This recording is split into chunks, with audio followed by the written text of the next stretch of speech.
السلام علیکم ورحمۃ اللہ وبرکاتہ۔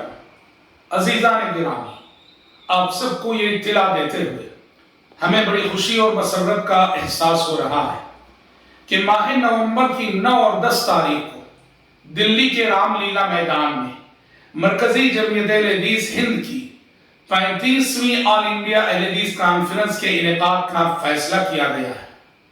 یہ کانفرنس اپنے موضوع کے اعتبار سے بڑی اہمیت کے حامل ہے۔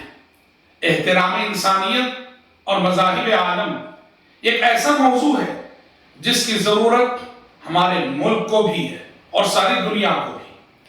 ہم اس کانفرنس کے ذریعے دنیا بھر کو یہ پیغام دینا چاہتے ہیں کہ مذہب پسندی کے نام پر شدت پسندی کرنا ایک سنگین غلطی ہے، اور دہشت گردی ایک ایسا ناسور ہے جس سے ہمارے ملک کو اور ساری دنیا کو نجات دلانا ہماری اولین ذمہ داری ہے۔ لہٰذا آئیے کہ انہی عزائم کو لے کر ہم سب دلی کا قصد کریں، گلوں میں رنگ بھرے باد نو بہار چلے، چلے بھی آؤ کہ گلشن کا کاروبار چلے۔